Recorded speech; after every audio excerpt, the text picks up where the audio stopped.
And round two of the, well, you missed the really great opening where it was like the make fun of Mohab show, and we all like mocked him and like danced around like that. I put like a unicorn mask, but then it turned out it wasn't recording and we lost the whole thing. So I could make fun of Mohab again, but then I looked silly. So it's just like the make fun of Mr. BroviCast show, starring Mohab, who we're also going to make fun of because apparently math is hard. But now back to the rest of you with English. This is the regular class. If that was then, this is now. Let's see if take two of all these fun things. Your checkpoint for the book is going to be make sure you finished chapter 5, which is page 87 for Thursday. That is your last quiz for me, by the way. So Thursday is the last quiz you'll ever take with me, which covers the book up through chapter 5. We have homework. This is we're getting to the last of everything. The last homework you're going to have to do for me.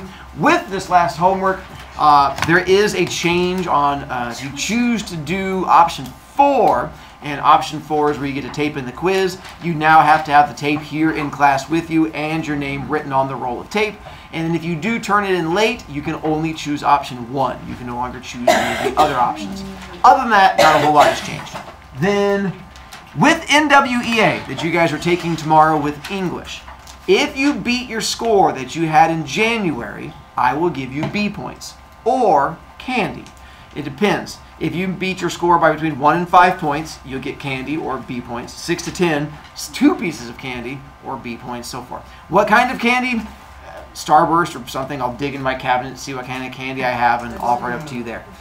If you don't know your previous score, I don't either. I have to look it up. So I will look up your previous scores, be able to tell you what they are. So if you want to know, you can send me a remind message or send me an email, and I'll look up your previous score and send it to you to let you know. If you know you do worse, you don't have to show it to me. You can just be like, oh, low-key, make that disappear. But if you feel you did better with it, screenshot it, and you have to show it to me. And if you screenshot it, we can look up your old score, and then for every point you improve, I'll give you a B point, or you can choose to do candy instead. I'm happy either way. Is that a Samsung? John. Are you able with our scores on January on the math test as well? No, I'm not in control of math. That's up to your math teacher to love you enough. I only love you enough for English. I know, and as we proved a moment ago, half of you guys can't do math anyway, so. Forbes! So if you have like like you get 2 points from this, can you do 1 B point and then can you? No, because it's 1 to 5 now. If you got 6 points, yes. But 1 through 5 is candy or B points. And so if you got the candy, then that takes care of those 5 points. And then your 6 points you can trade over, which sounds confusing. And if you're already confused, then you probably don't need to worry about your NWA math scores, because we've probably solved that problem. Brenna! You're eating, bro. Absolutely.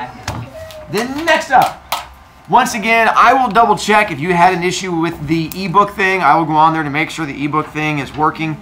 Worst case scenario, if you send me a message, I will go on there and just reply to you with a copy of the ebook, or you can use the audiobook if you want, and that's fine with me too. And then we did just sell random Laffy Taffies for 10 points, which apparently found out kids can't do math, which is a scary thing. I'll be rotating to a different thing coming up this week, and so we'll be going back through and giving you guys a chance to spend points if you are wanting to.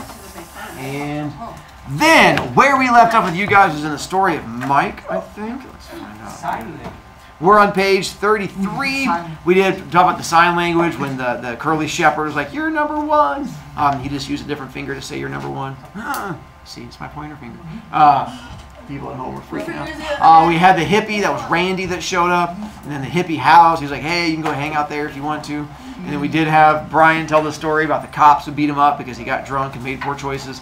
And then we had, who does Brian meet at the hospital? We talked about the ring? Tom Brady. Kathy. There you go. That's your answer. Kathy. And who is Kathy related to?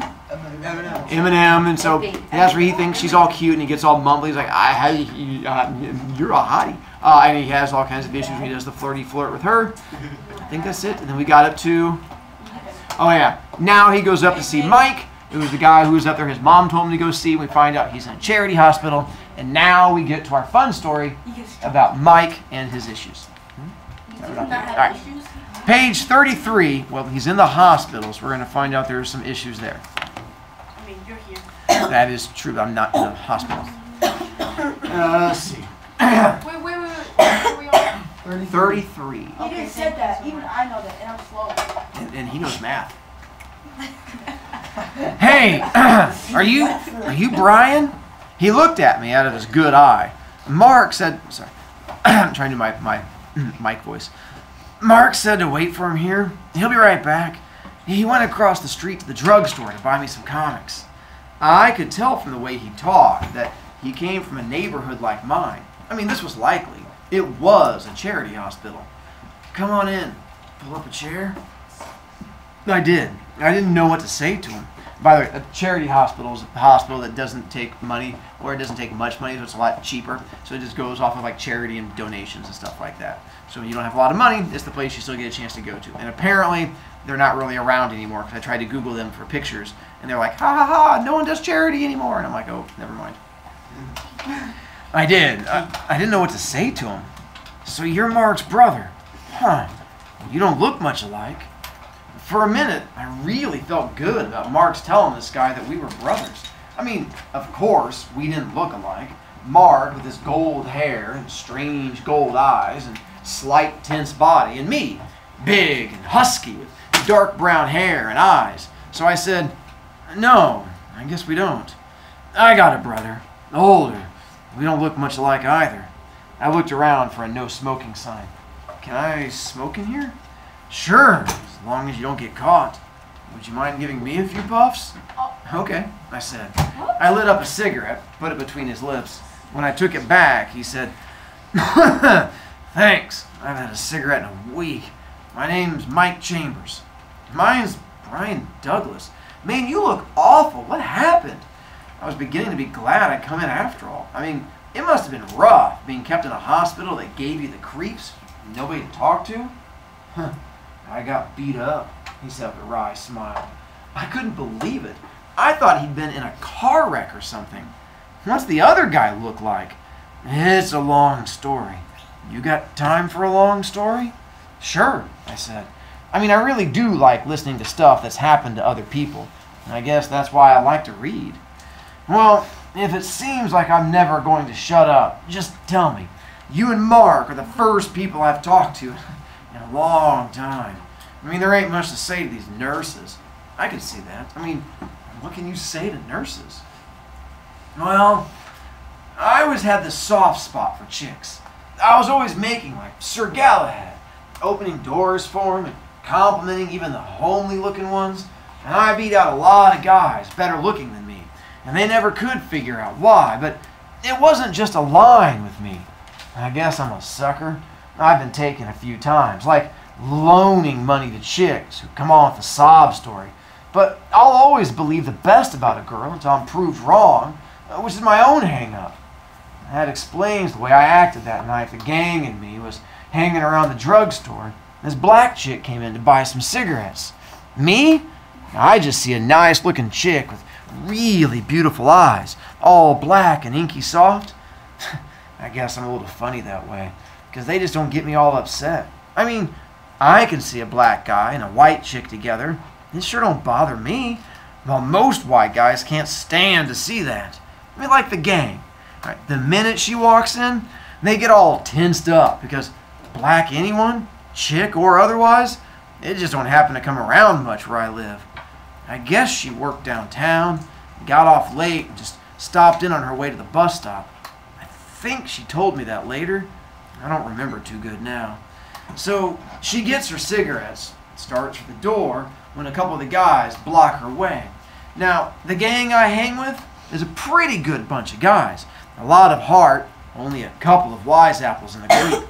But see, nothing much been happening. And they were bored, so they start picking on the chick, calling her Black Beauty, some other choice things. They were really getting rude, and I was feeling sorry for the girl. She kept her eyes down and just said, "Let me by, please," real soft like. The guy started pushing her around. Not enough to hurt her, but enough to scare her plenty. She just gripped her purse with both hands and tensed all over like she was trying to keep from running, which was pretty smart. Running is just an invitation to be chased, and if she got caught, it wouldn't be in a lighted drugstore. The old guy who runs the drugstore had disappeared. He's scared silly of the gang. I don't know why. We never done anything to him. So, anyway, when one of the guys grabbed hold of her and really got crude, I got fed up. I went over and said, "Let her go!" like I meant it.